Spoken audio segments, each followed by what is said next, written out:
پھر اگر وہ مسلمان ہے، پھر اگر وہ حضور کا غلام ہے، تو پھر تو فرمایا کنتم خیر امت اخرجت للناس، انسان ساری مخلوق میں افضل ہیں، اور میرے محبوب کا کلمہ پڑھنے والے سارے انسانوں میں سب سے افضل ہیں۔ ان کو اللہ نے اور زیادہ فضیلتوں سے، برکتوں سے مالا مال کیا۔ یہ وہ مخلوق ہے، یہ وہ لوگ ہیں، یہ وہ امت ہے کہ جو صرف ارادہ کرتی ہے نیکی کا، کرتی نہیں، ارادہ کرتی ہے تو اللہ نیکی کرنے کا اجر عطا فرما بھی دیتا ہے۔ یہ ابھی پلان کرتی ہے کہ میں یہ کام کروں گا تو رب اس کا ثواب شروع بھی فرما دیتا ہے، لیکن پتہ نہیں کیا ہو گیا ہے لوگوں کو، نیکی کے ارادے کرنے ہی چھوڑتے جا رہے ہیں، نیکی کی منصوبہ بندی کرنی چھوڑ دی ہے، خیر کے لیے پلان کرنا ہی چھوڑ دیا ہے۔ بہت سارا وقت بیکار گزرتا ہے، بہت سارا وقت چوراہے پہ گزر گیا، بہت سارا وقت گپوں میں گزر گیا، عمرے دراز مانگ کے لائے تھے 4 دن، 2 آرزو میں کٹ گئے، 2 انتظار میں۔ ایک ڈھیر سارا طبقہ ہے جس سے پوچھتے ہیں کیا کر رہے ہو، تو کہتے ہیں بس کچھ بھی نہیں، ٹائم پاس کر رہا ہوں۔ تو میں کہتا ہوں یار اتنا فالتو ٹائم کہاں سے آیا جسے پاس کرنا پڑا؟ میں بور ہو رہا ہوں، تو میں کہتا ہوں بور ہونے کے لیے وقت کہاں سے لیا آپ نے؟ آپ تو مسلمان ہیں، آپ کا تو وقت شریعت نے بڑا قیمتی کر دیا ہے۔ آپ تو 1 منٹ میں 3 بار سورہ اخلاص پڑھ سکتے ہیں۔ آپ کو تو ذرا سا وقت ملے تو آپ جا کے 2 رکعت نماز کی نیت باندھ سکتے ہیں۔ آپ کو تو تھوڑا سا وقت ملے تو آپ کے تو نبی پاک علیہ السلام نے یہاں تک ہماری تربیت کر دی، ہمارے حضور فرمانے لگے تم کانٹا اٹھا سکتے ہو نا گلی سے، تو وہی اٹھا دینا، اس پر بھی رب صدقے کا ثواب عطا کرے گا۔ تو یہاں تو کانٹوں سے بھری ہوئی گلیاں ہیں۔ میرے نبی پاک نے تو فرمایا تھا کسی مومن کو بس خوش کر دینا، وہ چاہے لمحے کے لیے ہی ہو، اس کے دل میں راحت ڈال دینا، اسے تسلی دے دینا، روتے ہوئے آنکھ آنسو پونچھ دینا، اس کو کہہ دینا میں تیرے ساتھ ہوں۔ فرمایا مومن کے دل میں تم نے خوشی داخل کر دی تو 60 سال نفل پڑھنے سے اللہ تمہیں زیادہ ثواب عطا کر دے گا۔ تو یہ فارغ بیٹھنے کا وقت کہاں سے آیا؟ یہ بور ہونے کا ٹائم کہاں سے آیا؟ ہم نے اپنے آپ کو بیکار کر لیا ہے، اور رب نے نہیں بیکار پیدا کیا، ہم نے بیکار کر لیا، ہم نے اپنے آپ کو زنگ لگا لیا۔ ملت کا وہ جوان جس کو چاہیے تھا کہ وہ خاندان کے 20 50 60 لوگوں کو لے کر چلتا، کفالت کرتا، نمائندگی کرتا، آگے بڑھ کے کہتا میں ہوں نا، گھبرانا نہ، وہ نوجوان خود دکھ سناتا ہے رو رو کے، وہ مجبوریاں سناتا ہے، وہ کچی کچی باتیں کرتا ہے، وہ کہتا ہے مجھے کالا جادو ہو گیا ہے، وہ کہتا ہے فلانے کی نظر لگ گئی ہے، وہ کہتا ہے چچا نے آگے نہیں جانے دیا، وہ کہتا ہے میں ابا جی نے صحیح تقسیم نہیں کی تو میں پیچھے رہ گیا۔ اتنی کمزور بات کرے گا، اور وہ مسلمان اپنی صلاحیت کو پہچانے۔ حضرت سعدی شیرازی کے پاس ایک شخص نے بیٹھ کے اپنے دوستوں کی غلطیاں گنوانی شروع کر دی، ان میں یہ بھی غلطی ہے، یہ بھی غلطی ہے، یہ بھی غلطی ہے، یہ بھی غلطی ہے، یہ بھی غلطی ہے۔ تو حضرت سعدی ہنس پڑے، فرمانے لگے اور یاد رکھ تیرے سجن بڑے ہی برے ہیں، پر پانی بڑا بھی گندا ہو نا تو آگ بجھانے کے کام پھر بھی آ جایا کرتا ہے۔ وہ کوئی تو خوبی ان میں تلاش کر لینا، پانی بڑا بھی گدلا ہو تو آگ تو بجھاتا ہے کہ نہیں بجھاتا۔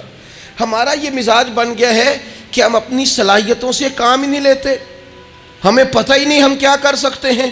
میرے رسول پاک صلی اللہ علیہ وسلم کا کمال یہ ہے کہ حضور نہ انسان کی صلاحیتیں اجاگر کر دیتے، محبوب اجاگر کر دیتے، حضور اندر جذبہ پیدا کر دیتے۔ اس طرح کہ حالات بڑے خراب ہیں، اس قوم کا کچھ بھی نہیں ہو سکتا، اس ملک کا کچھ بھی نہیں ہو سکتا، فلانا ادارہ بھی خراب ہو گیا، فلانا بندہ بھی کرپٹ ہو گیا، فلانا بھی دنیا دار ہو گیا، پیر بھی خراب ہو گئے، مولوی بھی خراب ہو گئے، سیاستدان بھی خراب ہو گئے، اور بیوروکریٹس بھی خراب ہو گئے، اور تاجر بھی خراب ہو گئے، اور فلانی برادری یہ ظلم کرتی، فلانا قبیلہ یہ ظلم کرتا ہے، فلانے شہر کے لوگ، اسی چکر میں صرف مایوسیاں پھیلانی ہیں، کبھی خیر کی بات ہی نہیں کرنی۔ لیکن اقبال کہتے ہیں کہ ہے وہ تیرے زمانے کا امام برحق جو تجھے حاضر و موجود سے بیزار کرے، اور موت کی شکل میں دکھلا کے تجھے جلوہ یار زندگی تیرے لیے اور بھی دشوار کرے، وہ تیرے اندر رمق پیدا کرے۔ آج جو حاجی غار سور پہ جاتے ہیں تو یہ لوگ پانی کی بوتل ان کی بغل میں ہوتی ہے، رستے میں 3 4 جگہ بنی ہوئی ہیں، پانی پئیں، چائے پئیں، جوس پئیں، بندوبست ہے آپ کے کھانے پینے کے لیے، آپ چیزیں خرید سکتے ہیں۔ اوپر جائیں تو وہاں بھی سارا کچھ بیٹھنے کا بہترین اہتمام ہے۔ جب حضرت صدیق اکبر گئے تھے تو دن کو نہیں گئے تھے، رات کو گئے تھے۔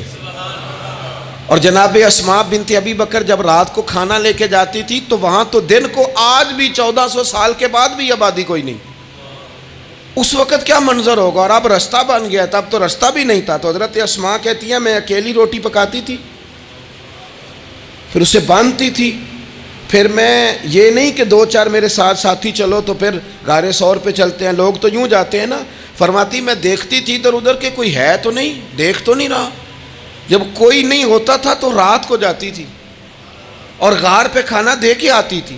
اور حضرت صدیق اکبر نے حضور کو کندھوں پہ بٹھا کے کہا تھا حضور پتھر نکیلے ہیں، ان کی نوک تیز ہے، کہیں مقدس قدموں کو تکلیف نہ دیں، اگر مہربانی کریں تو میرے کندھوں پہ نہیں بیٹھ جاتے؟ حضور حضرت صدیق اکبر کے کندھوں پہ بیٹھ گئے۔ درویش کہنے لگے پباں پار قدم نہیں جے لاؤندا تے 100 پہاڑ تے چڑھیا جاندا، او پیا جاندا جے یار نبی دا، اے اصلی دلدار نبی دا، او پیا جاندا جے یار نبی دا، اے اصلی دلدار۔ ہم کچھ کر سکتے ہیں؟ غریب ساری زندگی دکھ ہی سنائے گا کہ میں غریب ہوں، اس نے محنت کب کرنی ہے، جد و جہد کب کرنی ہے، اس نے آگے کب پڑھنا ہے، وہ کب تک یہ کام کرے گا؟ اپنی زندگی کے اندر شعور پیدا کریں اور اپنی صلاحیت سے کوئی نفع لیں۔ آپ کیا کر سکتے ہیں زندگی میں؟ میں نے کہا کچھ نہیں کر سکتے، گلی سے روڑا تو اٹھا سکتے ہیں کہ نہیں؟ کچھ انقلاب اپنے مزاج میں پیدا کریں، کچھ تبدیلی پیدا کریں۔ اس کے لیے سب سے زیادہ ضروری یہ ہے کہ ہم اپنے اندر اخلاقی تبدیلی لانے میں کامیاب ہو جائیں۔ کائنات میں ایک قوم وہ سمجھتی ہے جن کا اخلاق سنور جاتا ہے، اور جو لوگ اپنے اندر اخلاقی تبدیلی نہیں نہ لاتے، آپ دیکھیں نبی پاک علیہ السلام کا انقلاب کس طرح کا ہے۔ عرب کے لوگ سمجھتے تھے کہ معاف کرنا بزدلی ہے، صبر کرنا بزدلی ہے۔ وہ کہتے تھے یہ کیا بات ہوئی، ہمارا دشمن کیا سمجھے گا کہ بزدل ہے، انہوں نے معاف کر دیا ہے۔ وہ کہتے تھے معاف کر دیں تو کمزور پڑ جائیں گے، سامنے والا کہے گا کہ ان کے پلے کچھ نہیں، معاف کر دیا۔ اور ہمارے زمانے میں آج معاف کمزور آدمی کرتا ہے، طاقتور آدمی معاف نہیں کرتا۔ وہ جس کے پاس طاقت نہیں ہوتی وہ کہتا ہے ٹھیک ہے میں نے اللہ پہ چھوڑ دیا، حالانکہ اس نے بھی اچھا کیا، پر کمال تو یہ ہے کہ تیرے پاس ساری طاقت ہو پھر بھی تو فیصلہ اللہ پہ چھوڑے۔ اور حضرت موسیٰ کلیم اللہ علیہ السلام نے عرض کیا تھا مالک تیرے بندوں میں تیری نظر میں معزز کون ہے؟ تو رب کریم نے فرمایا میرے کلیم جس کے پاس بدلہ لینے کی طاقت ہو پھر بھی معاف کر دے وہ رب کی نظر میں بڑی عزت والا ہے۔ عرب کے لوگ سمجھتے تھے یہ بزدلی ہے کہ میں معاف کر دوں، لیکن حضور نے ان کو اخلاقی طور پہ بدل دیا، اور نبی پاک نے فرمایا معاف کرنا بزدلی نہیں، یہ تو اعلیٰ ظرفی ہے۔ فتح مکہ کے دن حضور نے اس طرح نہیں معاف کیا کہ پہلے ہمارے ہاں بھی لوگ معاف کرتے ہیں تو ہم پتہ کس طرح معاف کرتے ہیں، پہلے ساری اس کی زیادتیاں گنواتے ہیں۔ پتہ ہے نا تو نے اس وقت کیا کہا تھا، یاد ہے نا تو بڑی ڈینگے مارتا تھا، یاد ہے نا تو بڑی بڑکے مارتا تھا۔ عرب کے لوگ سارے سامنے کھڑے ہیں، پتہ کون کون ہے؟ اکرمہ بن ابو جہل آخری دن تک لڑے، ابو سفیان آخری دن تک لڑے، سارے لوگ سامنے کھڑے، کچھ بھاگ گئے ہیں جان بچا رہے ہیں۔ حضور نے کیا فرمایا؟ فرمایا پتہ تمہارے ساتھ آج سلوک کیا کرنا ہے؟ یا رسول اللہ بتائیے۔ تو نبی پاک نے فرمایا وہی کرنا ہے جو جناب یوسف نے بھائیوں کے ساتھ کیا تھا، بات ہی کوئی نہیں کرنی، پچھلا قصہ چھیڑنا ہی نہیں، نہ کانٹے بچھانے کی بات کرنی ہے، نہ روڑے مارنے کی کرنی ہے، نہ بدر میں آنے کی کرنی ہے، نہ احد میں پتھر مار کے دانت شہید کرنے کی بات کرنی ہے، نہ خندق کی بات کرنی ہے، نہ خیبر کی کوئی بات۔ جاؤ نہ معاف کیا، بات ہی کوئی نہیں کرنی، معافی دے دی۔ ابو سفیان کہنے لگے حضور مجھے بھی معافی ہے۔ سونیا تیرے کرم پہ قربان جاؤں۔ میرے کریم فرمانے لگے تو قبیلے کا سردار ہے کہ شریف کے لوگ تجھے بڑا سمجھتے ہیں، دیکھ حضور معاف بھی کرتے ہیں اور عزت بھی دیتے ہیں۔ فرمایا جا میں نے تجھے معاف کیا، اور جو تیری حویلی میں آ کے پناہ لے لے گا میں اسے بھی معاف کر دوں گا، اسے بھی معافی مل جائے گی جو تیرے گھر آ جائے گا۔ اب تبدیلی آ گئی، وہ جو اندر کفر تھا وہ ٹوٹ گیا، انقلاب آ گیا۔ یہی ابو سفیان جو کل تک مخالفت میں لڑتے تھے پھر یہ حضور کے ساتھ جنگوں میں جاتے، اور اس طرح جاتے کہ حضور گھوڑے پہ بیٹھے اور جناب ابو سفیان نے گھوڑے کی لگام تھامی ہے، ہر میدان میں گئے، ہر جگہ خدمت کی۔ اکرمہ بن ابو جہل کا پتر ہے، کوئی کسر نہیں چھوڑی اس نے، حد کر دی، ہر جگہ لڑا، ہر مقام پہ۔ مکہ کے موقع پر یہ بھاگ گیا تھا، جان بچا کے چھپ گیا۔ اس کی بیوی آئی، آگے کہنے لگی سونیا میرے چھوٹے چھوٹے بچے ہیں، مجھے پتہ چلا ہے کہ میرے شوہر کے لیے آپ نے ڈیتھ وارنٹ جاری کر دیے ہیں کہ جہاں ملے مار دیا جائے۔ صحابہ نے یہ اعلان کیا ہے، وہ سخت مجرم ہے، اس کے لیے سخت آرڈر جاری کیا گیا ہے۔ تو کریم کیا فرمانے لگے؟ حضور فرمانے لگے تو کیا چاہتی ہے؟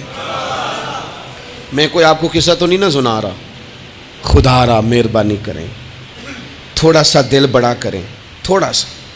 وہ ساس کہتی ہے جی میں کیویں معاف کر دیاں جی، تمہیں پتہ نہیں کیا ہے، گولی مار دی ہے کسی نے کسی کو۔ بہو سے کہیں تو کہتی ہے جی میں معاف کر دوں، اس کو معاف کر۔ مہربانی کرو، ایک دوسرے کو معاف کرو، اپنے دل میں گنجائش پیدا کرو۔ اس بندے کی بات ہو رہی ہے جو باپ سے لگا ہوا ہے مخالفت کرنے، ابے نے بھی ظلم کیے، اس نے بھی کیے۔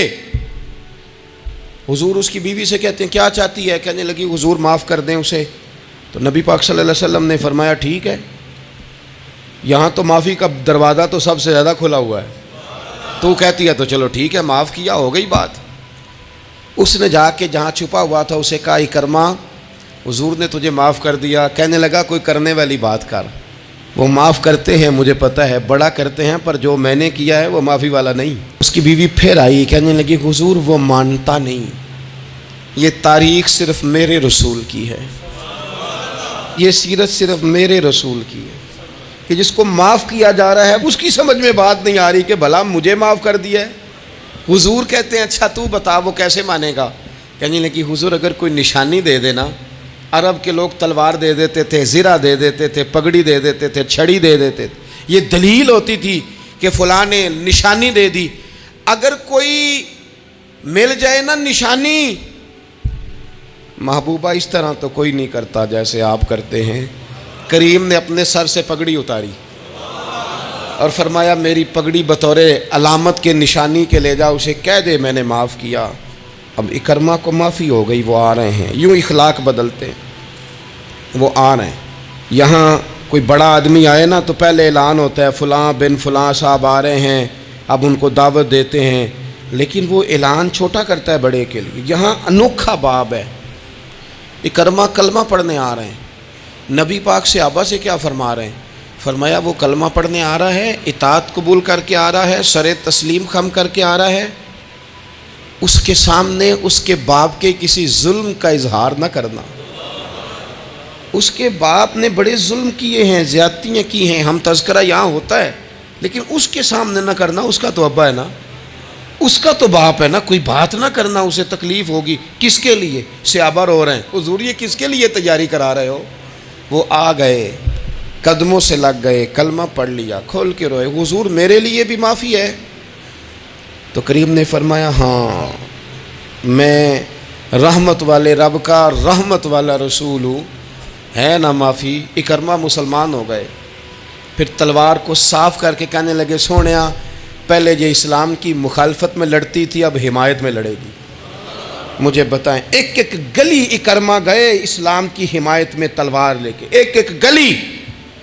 اور آپ پچھلے جہاد میں بھی گئے تھے، اس جہاد میں نہ جائیں تو کہنے لگے کفارہ نہیں ادا کرنا، پچھلے داغ نہیں صاف کرنے، میں جاؤں گا، گلی گلی جاؤں گا، نگر نگر جاؤں گا، جھنڈا لے کے جاؤں گا، میں بتاؤں گا کہ جب کوئی مدینے والے کے پاس آئے تو رب دل بدل دیا کرتا ہے۔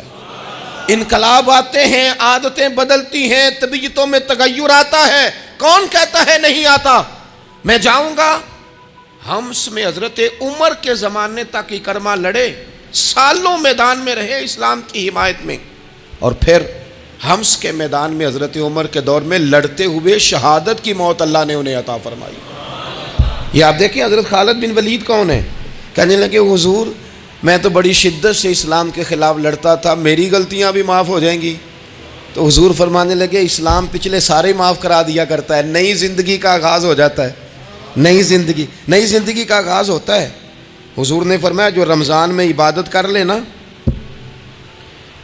ایمان کے ساتھ رمضان میں عبادت کر لے، اللہ اس کے پچھلے سارے ہی معاف فرما دیتا ہے۔ اب وہ نئی زندگی کا آغاز کرے۔ جس نے شب قدر پہ رو رو کے توبہ کی ہے وہ رمضان کے بعد کرپشن چھوڑ دے، جھوٹ چھوڑ دے، بددیانتی چھوڑ دے، دل دکھانا چھوڑ دے. جس نے رمضان میں روزے رکھے، تراویح پڑھی ہے، وہ نئی زندگی کا آغاز کرے. خدا کی رحمت سے گناہ معاف ہو گئے، اب وہ آگے بڑھے. نبی پاک علیہ السلام نے فرمایا جو اللہ کے گھر کا حج کار آیا وہ اس طرح ہے جس طرح آج ماں کے پیٹ سے پیدا ہوا ہے. اب نئی زندگی کا آغاز کرے، اب وہ اپنی عادات میں تبدیلی لائے، اب وہ بدل جائے. میں کس درد سے یہ بات آپ سے کروں کہ 50 لاکھ مسلمان ہر سال حج کرتا ہے.